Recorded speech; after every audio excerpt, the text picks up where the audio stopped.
Minehead, Week 12.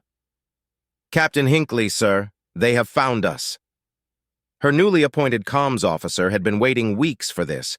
The engineers had sealed the mine, and the enemy had wiped all traces of the buildings away. A landscape of rubble was all they could see on the last of their cameras. Then it went dark. Sergeant, I need to address the men. Begin sending the beacon. Tell these fuckers who we are. Time to remind the worlds who we are. She turned on her mic. Her face was gray with fatigue, her body thin from the diet of dwarf bread that she had eaten in front of the men for 40 days. Her mind strained from keeping a ray of hope for them all. She had kept them alive. Until today. Today, it ended. Today they died. But since it fell into my lot that I should rise and you should not, I'll gently rise and softly call good night and joy be to you all, the Sijec battle fleet. Sire, the huntsmen have found them, many human life forms, deep underground. The battlemaster roared at the crew, triumphant. Finally! Days wasted on this, weeks, months. I knew they were hidden somewhere. Where? Begin the bombardment immediately. The crewmen bowed, sire. They are too deep for the ships to attack. We have already razed the planet. This is a matter best dealt with by the warriors. A crewman interrupted, sire, receiving an open transmission from the planet. It's on all bands. It will be heard by every spy satellite currently hiding in the system, and we have no idea what it means. The battlemaster snarled, forcing the crewman into submission. You said it was open! Break the code! The crewman, now flat on the ground, whined. Sire, there is no code. It's human music. A battle song, we think. So they know they are found and challenge us. All the better. Tell the fleet to cease fire and begin landing the men. I will lead the assault myself. Of all the money that e'er I had, I have spent it in good company. Oh, and all the harm I've ever done. Alas, it was to none but me, and all I've done for want of wit, to memory. Now I can't recall. Earth Defense Force. A bewildered officer banged his way into Admiral Rourke's office. Sir, someone is broadcasting from the target. It just began. It's human and it's on all bands, including our secure marine channels. The Admiral looked up at the man with irritation. He had a low opinion of the officer anyway. He claimed to be Australian. Like that was possible. Now he was hearing ghosts. Well, what does it say? They were lost weeks ago. Sir, no one is sure. I brought a recording. It's on repeat. We have detected no humans on the planet since the Sijec counterattack. The Admiral listened. He slowly turned gray, nearly as gray as Hinckley. He wasn't an old man, not by modern standards, but he knew that song. He realized that this would haunt him for the rest of his life. He slumped back in his chair. Good night and joy be to you all, so fill to me the parting glass, and drink a health whate'er befalls. Then gently rise and softly call good night and joy be to you all. His staff officer was, if possible, more bewildered than he had been when he arrived.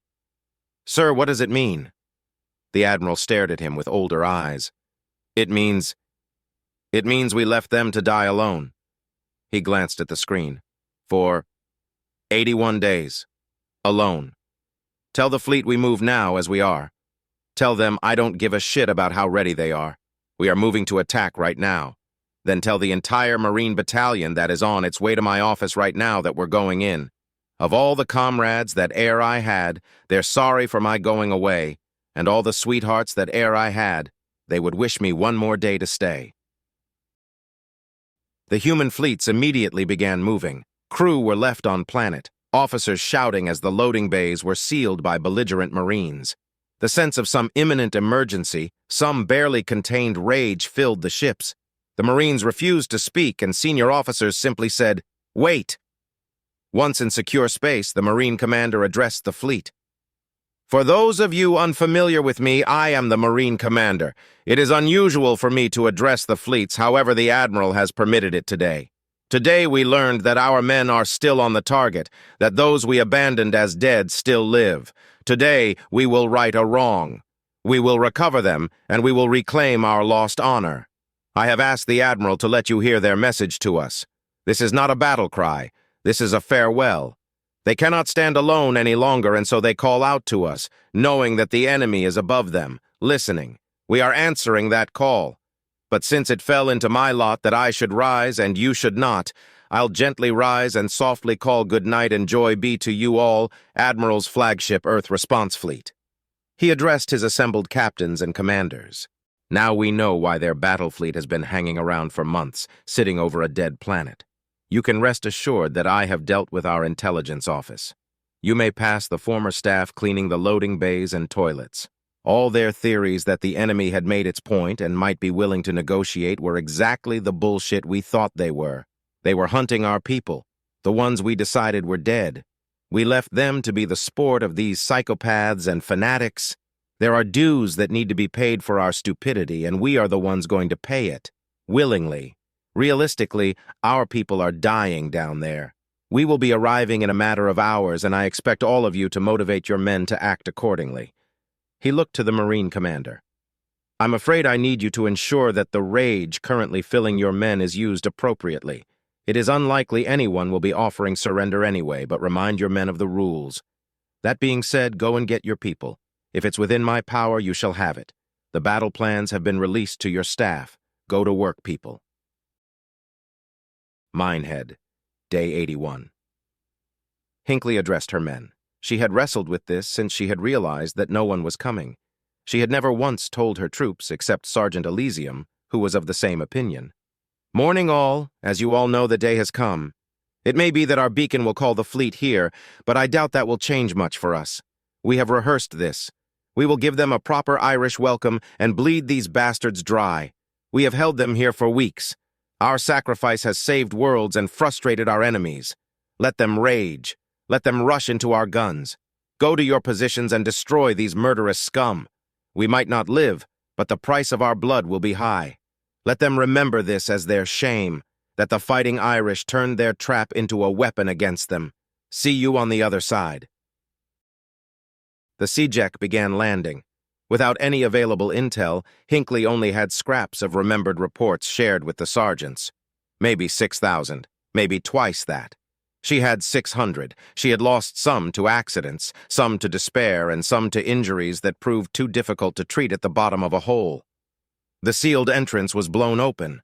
The traps laid outside had long been destroyed by the orbital bombardment. Inside was a different story. The Sijec entered unopposed, hundreds of troops crushed into the first cavern looking for glory. Nothing, not a human or trap to be found. The sappers blew an entrance to the second cavern and descended quickly. "So fill to me the parting glass and drink a health whate'er befalls." Captain Hinckley watched as they swarmed about. Obviously, this species didn't have personal space issues, packing themselves tightly into both caverns as they searched for their prey. "Surprise, motherfuckers!" She blew the first floor and dropped it onto the troops on the second. Hundreds of tons of rock rained down on them, followed by the dead and dying. Her men emerged from hidden entrances and launched incendiary grenades. Then they left everything to burn and fell back. No way back now. Burning bridges was what the engineers called it. Hinckley had waited until the enemy was standing on them before setting the fire. Unfortunately, her scrappy intel was wrong. Over 20,000 troops had now landed on the planet. The Sijec fleet, driven by frustration, had moved closer to the planet. They released troops that had been held for invasions supposed to happen weeks ago. This would give the Pax a decisive win, a bit of exercise, and some useful propaganda. It wasn't helping the army organization, though. Everyone wanted to be first. Losing nearly 1,000 troops in the first hour, without a single reported human death, sent the battlemaster into a rage. "Tell the Pax to move back. Send in the huntsman. No one else is to enter until we have a path. Execute whoever sent those orders." No one on his staff mentioned that it was him. Instead, they picked out personal rivals and ordered their deaths. Blood must follow failure. Of all the comrades that e'er I had, they're sorry for my going away. Minehead, Day 81. Hinckley watched as her enemies burned. She had bought some time and exacted a price. She remembered what Sergeant Elysium had said, never rely on an enemy to repeat a mistake, and had planned accordingly. Now it would be close quarters. If it was her out there, then special forces were next. This time the traps were small, well hidden and controlled by her own special forces, the ones who had designed every approach, every entrance. She listened and watched as they reported triggering them. The first huntsmen were met by small mines and well-concealed fire. The human doctrine of creating injuries to slow down the enemy didn't work. They simply shot the wounded and carried on.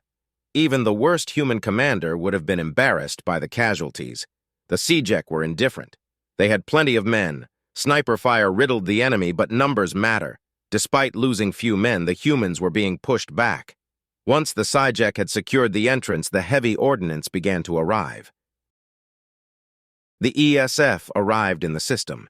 Unusually for the humans, they didn't attempt to contact the battle fleet for more tiresome diplomacy. The Sijec battle fleet moved slowly to face the new challenge. It was only humans, after all. Aside from the bait set for the trap, they had run as soon as they learned how big the battle fleet was. They had held the system for months without a human response to their victory. Presumably, it was simply their embarrassing lack of action that drove them in. In any case, now the fleet could claim its own victory. Minehead, Day 81. The Sijec were pushing through to Level 3. Despite horrendous losses in human terms, these assholes were winning. Hinckley made the call. Time to be nasty. These guys are on a suicide run. They need a target. Clear Level 4. Engineering, get ready for this, and I want everyone down to Level 5. Close the doors behind you, or I'll come back and kill your fucking ghost. This was a mine. When Hinckley had finally got around to wondering what they mined here, she got a pleasant surprise. This was a potassium mine. The auto-refiners had left her with tons of the stuff sitting in oil-filled barrels. Bonfire night. So fill to me the parting glass and drink a health whate'er befalls, then gently rise and softly call. Sijec ground command. The mood had lifted since the first attack. They had recovered as the huntsmen had pushed through the defenses. The numbers were irritating, but not important. They could call up more troops. The humans couldn't. Simple math said that this would be a victory. Sire, we have taken the 3rd level. Humans have nowhere to go but down. We will have the next level shortly. They are falling back. The huntsmen report no remaining opposition. They are holding the entrance to Level 4. Excellent. Get the packs in. We will overwhelm them. No survivors. I want the human fleet to watch as these insects are destroyed.